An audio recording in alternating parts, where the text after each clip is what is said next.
Selamat pagi anak-anak kelas 3. Bertemu kembali dengan Pak Jo, tapi kita bertemu melewati video.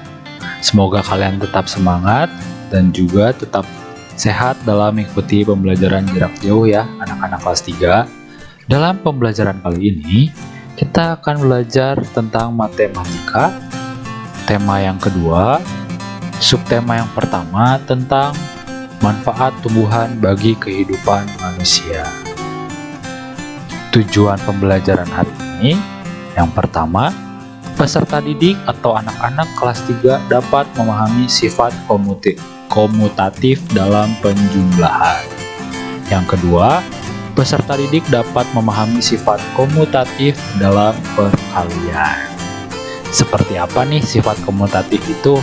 Oke, mari kita simak penjelasan berikut ya anak-anak. Nah, perhatikan gambar dulu sebelumnya. Oke, di sini Pak Jo sedang berlari cepat-cepat dari sekolah menuju rumah. Di tengah jalan, saat sedang menuju rumah, Pak Jo menemukan pohon mangga seperti ini. Di bawah pohon mangga banyak sekali daun-daun kering. Nah, seperti ini daun-daun kering yang ada di bawah pohon mangga. Pak Jo mengambil beberapa helai daun kering untuk dijadikan bahan ajar besok bersama anak-anak kelas 3. Pak Jo meletakkan daun kering yang telah diambil di sebuah kotak. Setelah itu, Pak Jo mengambil kembali beberapa helai daun kering diletakkan di kotak yang lainnya di kotak yang berbeda. Jadi, ada dua kotak yang berisi daun kering. Kotak yang pertama ada 35 daun. Kotak yang kedua berisi 15 daun. Nah, Pak Jo akan mencoba menghitung berapa daun kering yang Pak Jo kumpulkan. Kita hitung kotak yang pertama itu jumlahnya 35 daun. Berarti kita tambahkan dengan kotak yang kedua 15 daun. 35 ditambah 15 hasilnya ya 50 daun. Jadi ada 50 daun kering yang Pak Jo kumpulkan. Tapi Pak Jo masih penasaran nih, bagaimana jika posisi kotaknya kita tukar? Apakah jumlahnya tetap sama?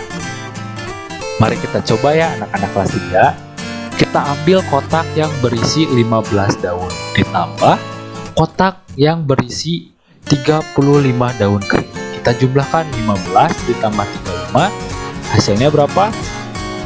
50. Ternyata hasilnya tetap sama anak-anak. Oke, Pak Jo tadi tambah penasaran ini. Kita coba di penjumlahan yang lainnya ya anak-anak. Kita coba di penjumlahan 200 ditambah 350. Berapa nih hasilnya? Kita coba dengan cara bersusun pendek. Seperti ini. 200 ditambah 350. Kita hitung dari angka yang paling belakang. 0 ditambah 0, 0. 0 ditambah 5, 5. 2 ditambah 3, 5. Jadi hasilnya 550. Oke. Jadi kita telah menghitung bahwa 200 ditambah 350 sama dengan 550. Sekarang kita coba tukar posisinya menjadi seperti ini anak-anak. 350 ditambah 200 hasilnya berapa nih? Kita hitung menggunakan teknik bersusun pendek lagi ya. Seperti ini, 350 ditambah 200. Kita hitung dari angka yang terakhir. 0 ditambah 0, 0. 5 ditambah 0, 5. 3 ditambah 2, 5. Hasilnya berarti 550 dan hasilnya pun masih tetap sama. Jadi hasilnya masih tetap sama ya anak-anak. Kita coba lagi di penjumlahan yang lainnya. Nah, ini dia. 500 ditambah 220. Kita hitung. Oke, 0, 0 tambah 2, 2, 5 ditambah 2, 7. Dan hasilnya 720.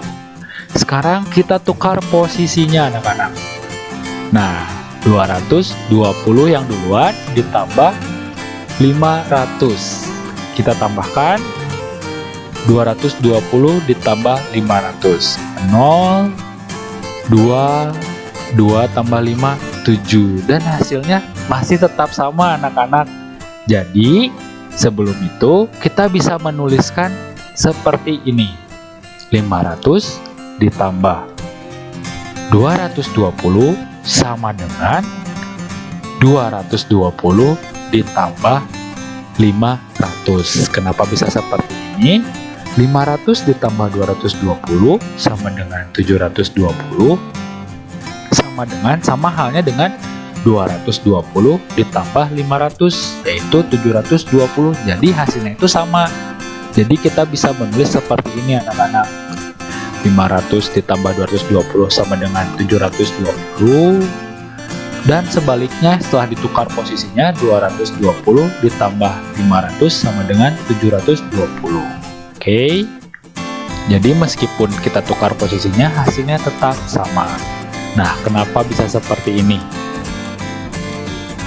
Kenapa bisa seperti ini anak-anak? Karena itulah yang disebut dengan sifat komutatif. Jadi sifat komutatif adalah sebuah hitungan terhadap dua angka yang jika posisi dua angka ditukar tetap akan menghasilkan hasil yang sama. Contohnya yang tadi 500 ditambah 220 sama dengan 720. Jika ditukar yaitu 220 ditambah 500 hasilnya akan tetap sama 720. Itulah yang kita sebut dengan sifat komutatif anak-anak. Oke, jadi kita sudah paham sifat komutatif dalam penjumlahan. Lantas, bagaimana jika diterapkan pada perkalian? Oke, mari kita simak video berikut ya anak-anak kelas 3. Let's go! Benny memiliki 10 anak ayam. Ia menempatkan anak ayam ke dalam kandangnya secara berkelompok. Pertama, Benny memasukkan 2 ekor anak ayam ke dalam tiap ruangan di kandang. Penulisan lambang bilangannya yaitu banyak kandang dikali banyak ayam di tiap kandang. Banyak kandangnya tadi kan ada 5 ya.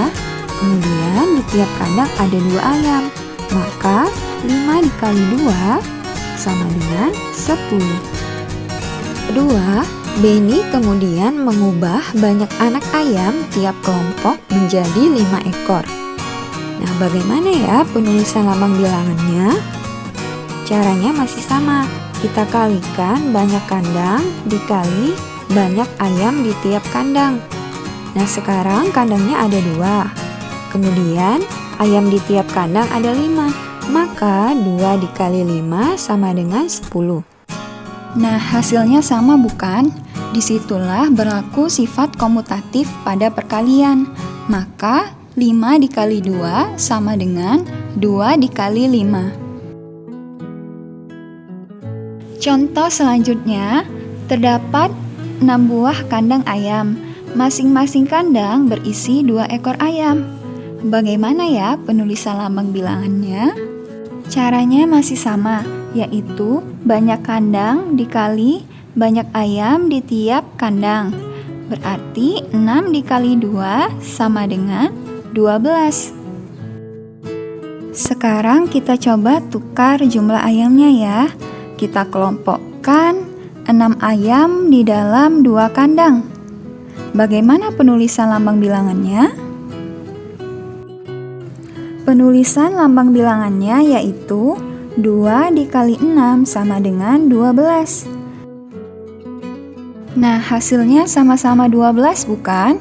Berarti dapat kita buktikan bahwa apabila posisi bilangannya kita tukar, hasilnya akan tetap sama. Jadi, 6 dikali 2 sama dengan 2 dikali 6.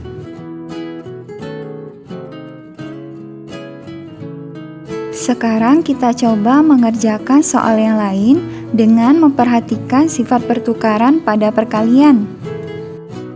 7 dikali 5 sama dengan 5 dikali titik-titik.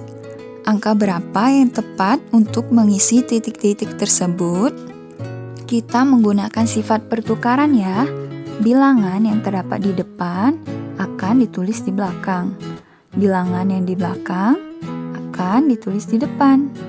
Maka 7 dikali 5 sama dengan 5 dikali 7.